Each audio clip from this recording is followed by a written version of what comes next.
Well, good afternoon, everyone. Today we have Dr. Joseph Chillo, who is the president of Thomas More University with us. And Dr. Chillo, you're newer in your role, but you've had quite an exciting and challenging year in many ways, and part of just a phenomenal organization in our community. So thanks for sharing some of the things you've been going through with us, with the entire community today. Well, thank you, Chris. I'm looking forward to it. So share with us, we've talked to a number of individuals in the community that had to kind of close down their operations. You've got a campus, mini city there with individuals, teachers, and students. Maybe walk through the process you had to go through with us about letting students go home and closing down classes and going online. Could you walk us through that a little bit?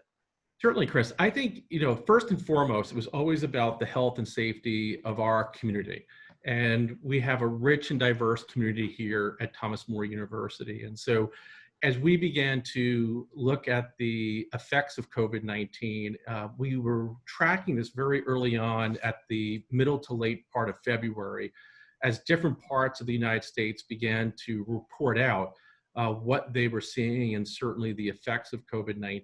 And of course, by the first week of March, we were up to our eyeballs at that point in time, trying to figure out the best way to keep our community safe and at the same time, make sure that our students were able to fulfill their educational plans and journey as they complete their college degree.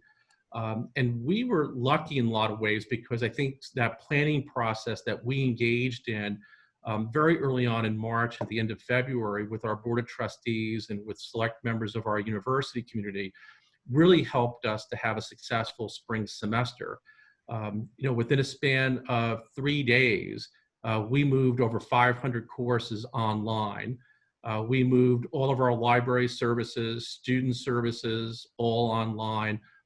And that ability to move quickly and to be really agile in that initial week really helped us to be successful in continuing our academic program and making sure that our students had every opportunity to complete their academic degree. And by the end of the spring semester, we watched as our students went into this new environment.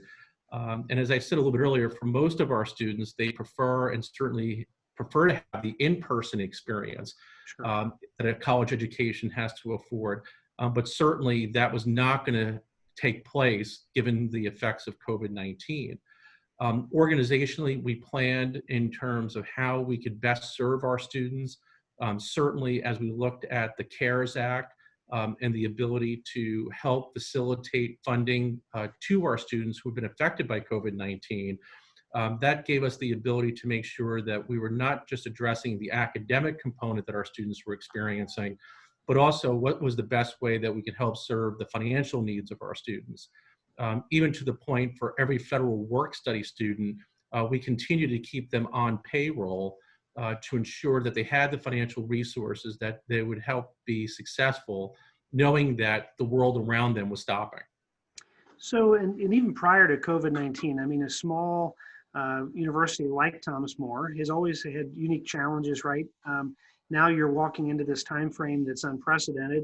You've done it safely. You've wrapped up the year, and we'll talk in a moment about graduation and your incoming class. But in terms of the actual challenges of a smaller university, maybe speak to that a bit about what, every student is always valuable, but especially with a smaller university, that's a bigger challenge, and you've got to make sure that you're meeting their needs both in terms of their education and future employment. But how has that changed in your mind with COVID?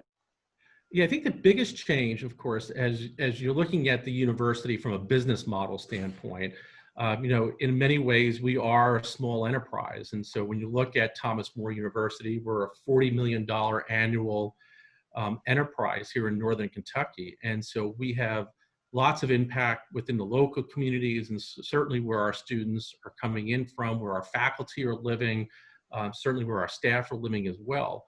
And almost you had changed the mindset a bit from being, the CEO of a small company to really making sure that we were serving the mission and our people first and foremost. And so we found ourselves making lots of decisions that were predicated on the best interest of individuals and our people, rather than necessarily looking at the bottom line. And so from a financial standpoint, we had to push that to the back seat, knowing that the academic piece and certainly the mission of Thomas More had to be safeguarded throughout the entire process. And so there were times when we made difficult decisions, but they were the right ones to make because they were in the best interest of our people.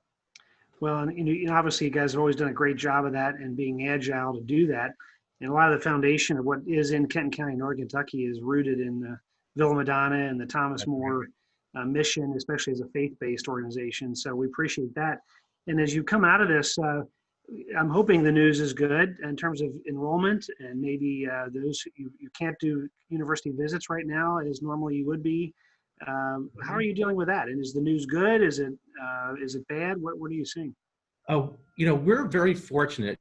Part of it is that we have a really good team here at Thomas More. Our senior management team, right down to the people who do the work day in and day out from an operational standpoint.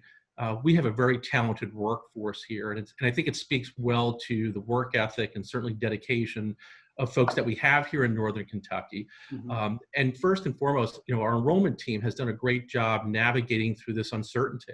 We saw a record early on in the process. We had record number of applications that were coming to Thomas More. I think the Georgetown University report that came out in the fall that ranked Thomas More University #1 in ROI really helped us to demonstrate the value proposition that a private Catholic education has in terms of the development of the individual and certainly their professional development here in Northern Kentucky. Applications went up. Of course, we hit March, and all of a sudden we were in this black hole trying to figure out how this was going to affect enrollment. Mm-hmm. But our team did a great job in steadying the ship from an enrollment standpoint. And as a result, we're looking at a strong fall with good enrollments. We're looking at one of the larger freshman classes coming in the last 5 years here at Thomas More. And I think it speaks volumes to the value proposition that Thomas More has to offer and the academic excellence that Thomas More provides to our students, and certainly our graduates know that. And so, the fall semester, we're expecting enrollments to be up. But again, there's some uncertainty. We're going to have to manage the next 2 months to make sure that that becomes a reality. We're working with our athletic conference right now to make sure that athletics returns to Thomas More this fall. We're anticipating to offer in-person, educational residential experience, but we know it's going to look different than what it has been in the past. And so we've got a team of folks that are working on it. We're making sure that we're keeping the safety of our community first and foremost. But at the end of the day, we know that we have a very valuable proposition that we need to provide to our students to make sure that our students can complete their educational journey. Well, obviously you all are adaptable, and it sounds like on a day-by-day basis you're reacting to that. So exciting things just happened. People graduated. There was not a commencement. Maybe you could just walk us through what does commencement look like for the 2020 graduates for your team?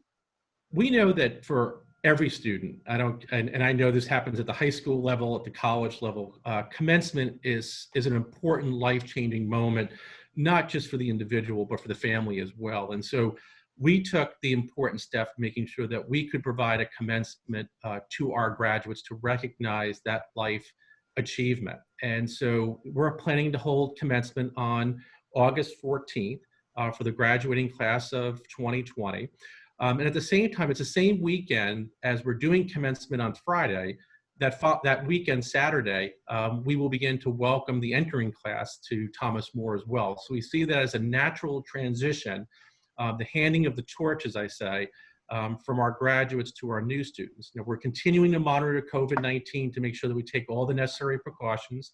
We're working diligently with our local health officials, with the governor's office to make sure that we're reopening the right way.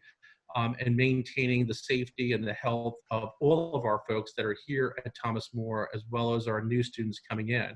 But we saw that as an important element to make sure that we had a chance to help celebrate and recognize what our students have achieved academically, and also knowing that this is their first step as they engage into their lives and their professional world as a college graduate. Well, I tell you what, that's exciting. The Lord willing, the COVID is, I think, as you referred to, calms down and doesn't preclude you from doing that. So that's an exciting time. Well, I really want to say thank you for not only the time, but also the leadership and the team you continue to support there at Thomas More University, and wish you the best of luck moving forward. Thank you, Kris. I really appreciate it. And I appreciate all the work that certainly that you and your team are doing as well for the benefit of Northern Kentucky. So we're very fortunate to have you. You bet. Thanks. Thank you.